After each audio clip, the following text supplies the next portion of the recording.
Join me as I dive into the creepy world of suburban nightmares and see if I can survive a night filled with unexpected twists and turns.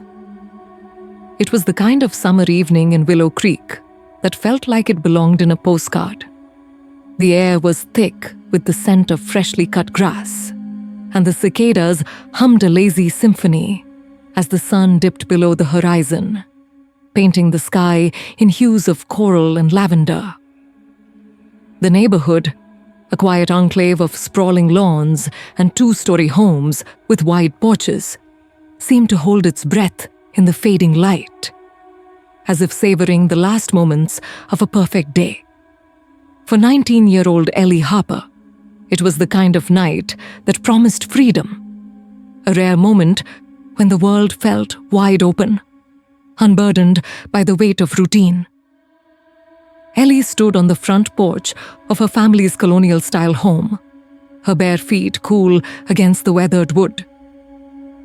The house, with its crisp white siding and black shutters, was a relic of her childhood, a place where every corner held a memory. Her parents, David and Margaret Harper, were away for the weekend, attending a medical conference in Chicago. It was the first time in years they'd left Ellie alone for more than a night, and the thrill of it buzzed in her veins like electricity. She wasn't a rebellious kid, not like some of her friends who'd throw rages the moment their parents' taillights disappeared down the street. Ellie was the responsible one, the girl who got straight A's, who volunteered at the community center, who always remembered to lock the doors. But tonight, with the house to herself, she felt a spark of something reckless, something that made her want to break the rules. Just a little. She'd invited her best friend, Nora Kim, over to spend the weekend. Nora, with her sharp wit and fearless energy, was the perfect accomplice for a night of harmless mischief. They'd known each other since middle school, when Nora had moved to Willow Creek from Seattle, her family settling into the sleek modern house across the street. Nora was everything Ellie wasn't: bold, impulsive, unafraid to take risks. Where Ellie overthought every decision, Nora dove in headfirst, her laughter infectious, her confidence unshakable. Together, they balanced each other out, like two sides of a coin. As Ellie waited for Nora, she leaned against the porch railing, her phone buzzing in her hand. A text from Nora. "Be there in 10, got a surprise. You're gonna love it." Ellie smiled, wondering what Nora had up her sleeve this time. Maybe she'd snagged a bottle of wine from her older brother's stash. Or maybe she'd found some ridiculous board game to keep them up all night. Whatever it was, Ellie was ready for it. She glanced at the street, where the streetlights were just beginning to flicker on, casting pools of golden light on the pavement. The neighborhood was quiet, save for the occasional bark of a dog or the distant hum of a lawnmower. It was the kind of place where nothing ever happened, where the biggest scandal was Mrs. Callahan's prize roses being trampled by a rogue skateboarder. Nora arrived in a whirlwind, her beat-up red Honda screeching to a stop in the driveway. She hopped out, her dark hair pulled into a messy bun, a canvas tote slung over her shoulder. "Ellie Harper, prepare to have your mind blown," she announced, her grin wide and mischievous. She reached into the tote and pulled out a small projector, the kind people used for backyard movie nights. "Borrowed this from my cousin. We're having an outdoor movie marathon. I've got the Goonies, Clueless, and a bootleg copy of some weird indie horror flick I found online. You in?" Ellie laughed, the sound bubbling up from deep in her chest. "You're insane. Where are we even setting this up?" "Backyard, obviously," Nora said, already heading toward the side gate. "Your patio's perfect. We'll hang a sheet, crack open some snacks, and pretend we're at a drive-in. Come on, live a little." Ellie followed, her earlier hesitation melting away. The backyard was her favorite part of the house, a sprawling oasis of green framed by a tall wooden fence. At the center was a stone patio with a fire pit, surrounded by cushioned wicker furniture her mom had spent months agonizing over. Beyond that, a row of hydrangeas bloomed in shades of pink and blue, their petals glowing faintly in the dusk. It was the kind of place that felt safe, insulated from the world, a bubble where nothing bad could happen. They set to work, stringing a white bedsheet between two trees and positioning the projector on a small table. Nora had brought a cooler filled with soda, chips, and a bag of gummy worms, and soon they were sprawled on the patio, the opening credits of The Goonies flickering across the makeshift screen. The night air was warm, carrying the faint scent of jasmine, and the stars above twinkled like scattered diamonds. For a while, everything was perfect. They laughed at Chunk's antics, quoted lines they'd memorized years ago, and tossed gummy worms at each other, their giggles echoing into the night. But as the movie played on, Ellie began to feel a prickle of unease. It was subtle at first, like a whisper at the edge of her consciousness. She shifted in her seat, scanning the yard. The fence blocked most of the view from the neighbors, but the shadows beyond the patio seemed darker than usual, heavier. She told herself it was nothing, just her imagination running wild. Nora, oblivious, was engrossed in the movie, her laughter bright and carefree. Ellie tried to shake it off, focusing on the screen, but the feeling grew stronger, like a weight pressing against her chest. "Nora," she whispered, nudging her friend. "Do you hear that?" Nora paused, tilting her head. "Hear what?" Ellie strained her ears. There it was, a faint rustling, like leaves brushing against each other, coming from the far corner of the yard where the hydrangeas grew thickest. "That," she said, pointing. "It's probably nothing, but probably just a raccoon," Nora said, waving a hand. "Oh, Mr. Whiskers from next door. That cat's always sneaking around. Relax, Elle." Ellie nodded, but her eyes stayed on the shadows. The rustling stopped, and for a moment, the only sound was the movie's soundtrack, a jaunty tune that felt oddly out of place. She forced herself to focus on the screen, but her gaze kept drifting to the edges of the yard, where the light from the projector didn't reach. The night felt alive now, watchful, as if something was waiting just beyond her sight. The first movie ended, and Nora swapped it out for Clueless. As Cher Horowitz's voice filled the air, Ellie's unease began to fade. Maybe Nora was right. Maybe it was just a raccoon, or the wind, or her own nerves getting the better of her. She leaned back, letting herself get lost in the familiar dialogue, the comfort of Nora's presence beside her. But then, during a quiet scene, she saw it.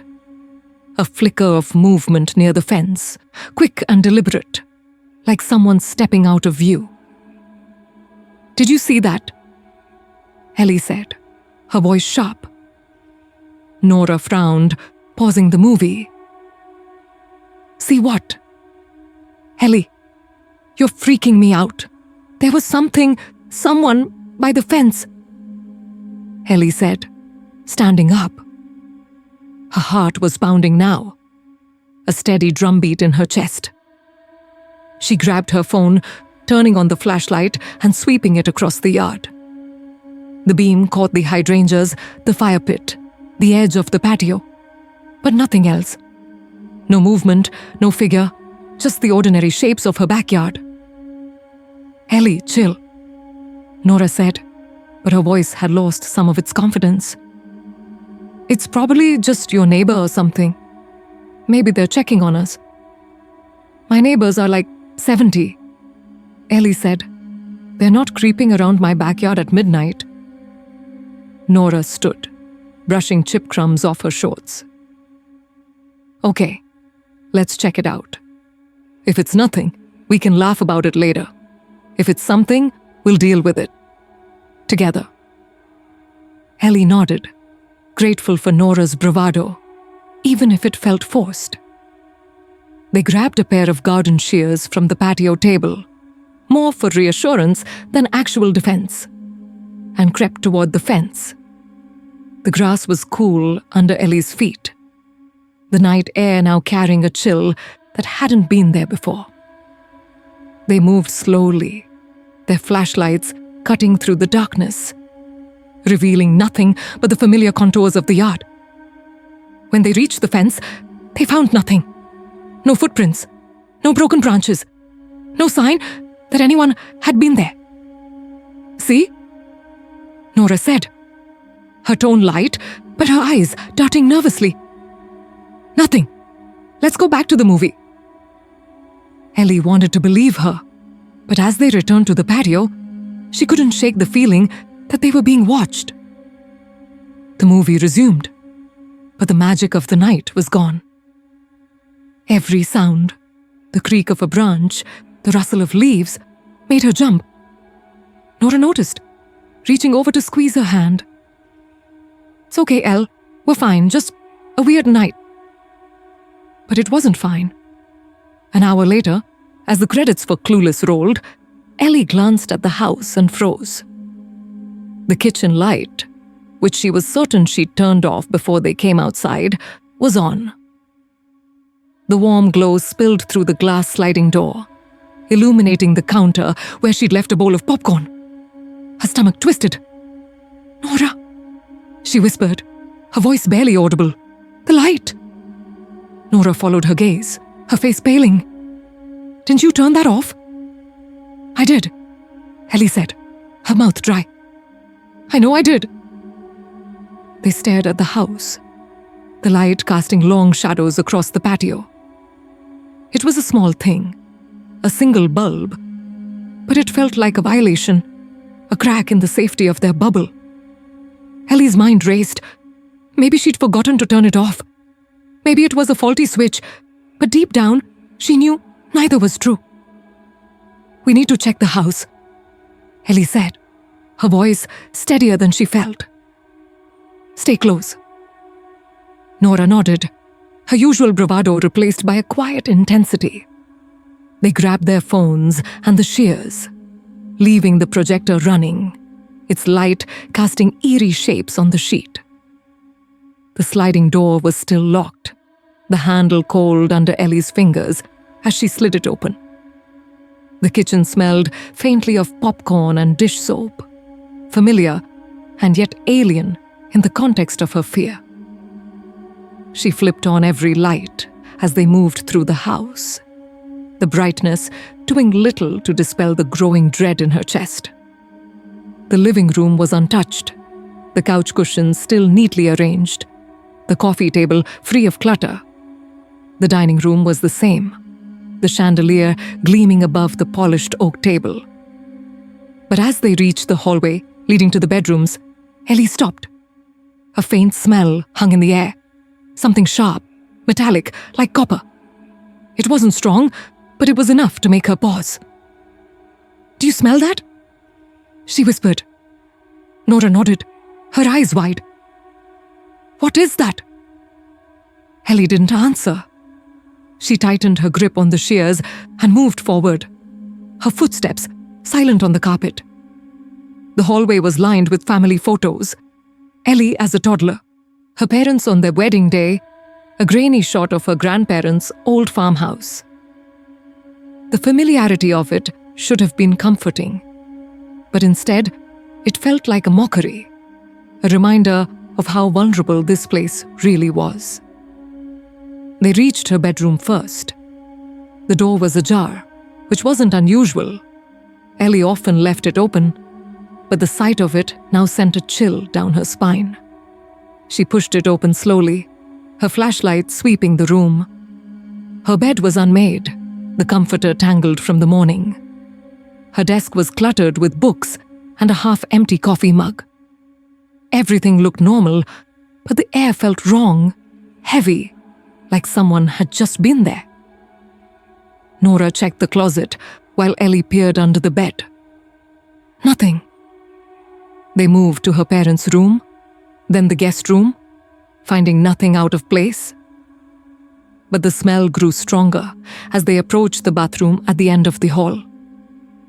Ellie's hand trembled as she reached for the doorknob, her heart pounding so hard she thought it might burst. She pushed the door open, and the smell hit her like a wave. Sharp, unmistakable, the scent of blood. The bathroom was empty, the white tiles gleaming under the fluorescent light. But on the counter, next to the sink, was a single drop of blood, bright red against the porcelain. It was small, no bigger than a dime, but it was enough to make Ellie's knees weak. Nora grabbed her arm, her voice shaking. "Ellie, what the hell is that?" "I don't know," Ellie said, her voice barely above a whisper. She stepped closer, her flashlight catching the glint of the droplet. It was fresh, still wet, as if it had been left moments ago. Her mind raced, trying to make sense of it. Had she cut herself earlier and not noticed? Had Nora? But she knew that wasn't it. This was deliberate, a message. "We need to call the police," Nora said, already pulling out her phone. Ellie nodded, but her eyes were fixed on the blood. She couldn't shake the feeling that this was just the beginning, that whoever had left this was still close, watching, waiting. She forced herself to move, following Nora back to the kitchen, where they dialed 911.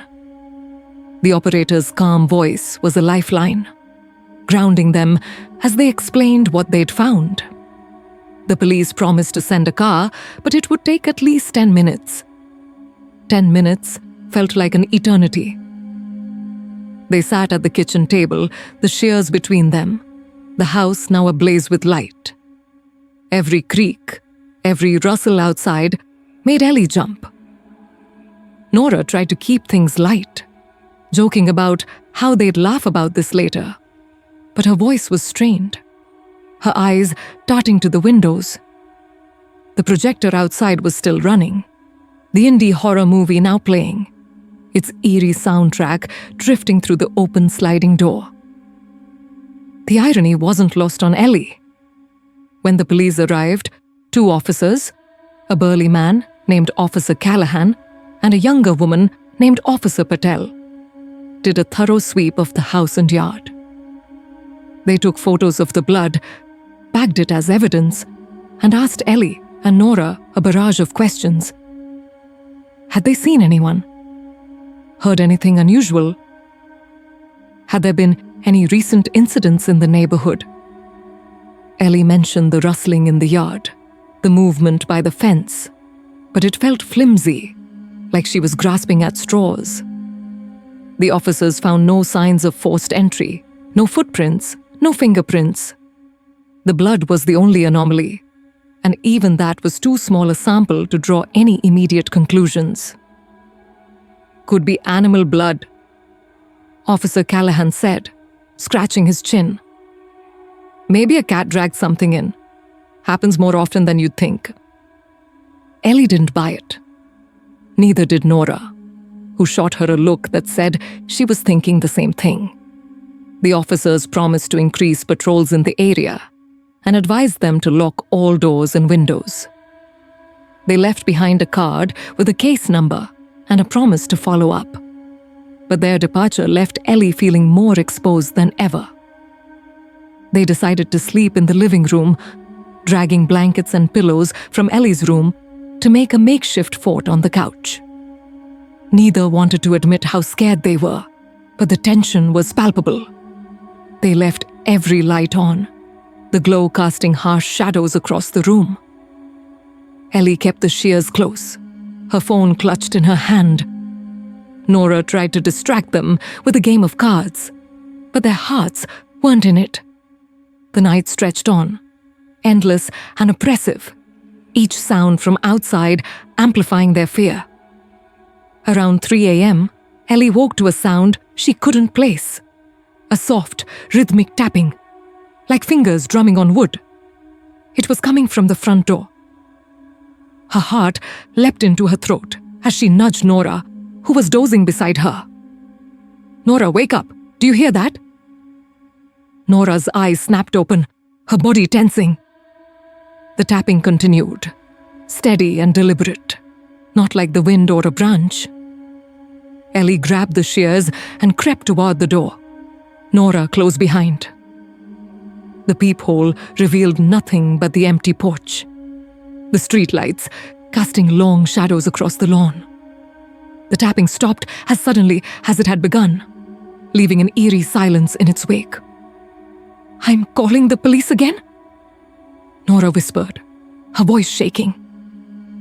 Ellie nodded, but before Nora could dial, they heard it.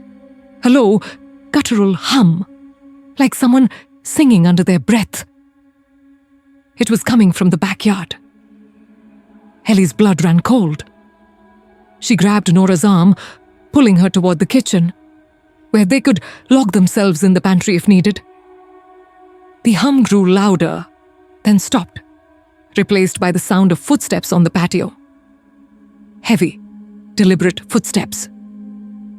Ellie's mind raced. The police wouldn't be here for at least 10 minutes, maybe more. They were alone, trapped in their own house with someone or something outside. She thought of the blood, the movement in the yard, the light that shouldn't have been on. It wasn't random. It was planned, calculated, a game of cat and mouse. "We need to get out," Ellie said, her voice low but firm. "Through the garage. We'll take my car." Nora nodded, her face pale but resolute. They moved quickly, grabbing their shoes and phones, the shears still in Ellie's hand. The garage was attached to the kitchen, accessible through a side door. Ellie's car, a beat-up Toyota she'd inherited from her mom, was their ticket out. They slipped into the garage, the air cool and musty, and Ellie hit the button to open the door. The motor whirred, the door rising with agonizing slowness. As it lifted, Ellie saw him, a figure standing at the edge of the driveway, motionless, his face obscured by a hood. He was tall, his silhouette sharp against the streetlights. He didn't move, didn't speak, just stood there watching. Ellie's breath caught in her throat. She fumbled with her keys, her hands shaking as she unlocked the car. Nora was already in the passenger seat, her eyes locked on the figure. "Go, Ellie, go!" Nora hissed. Ellie slid into the driver's seat, slamming the door shut and starting the engine. The figure didn't move as she backed out of the garage, her tires squealing on the pavement. She glanced in the rearview mirror as they sped down the street, expecting to see him chasing them, but he was gone, swallowed by the darkness. They drove to Nora's house, where her parents were home, their presence a small comfort. Ellie's hands were still shaking as she parked in their driveway, the adrenaline coursing through her. Nora's mom, a petite woman with a no-nonsense demeanor, made them tea and listened as they recounted the night's events. She insisted they call the police again. And this time, the officers took a more thorough approach, combing the Harper's property for any sign of the intruder. They found nothing. No footprints, no fingerprints, no trace of the figure Ellie and Nora had seen. The next morning, Ellie's parents returned, their faces etched with worry as she told them everything. They were furious, not at her, but at the situation, at the violation of their home. They installed a security system, complete with cameras and motion sensors, and hired a private investigator to look into the incident. The blood sample came back as human, but there was no match in any database. The case went cold, the lack of evidence leaving more questions than answers. For weeks, Ellie couldn't sleep.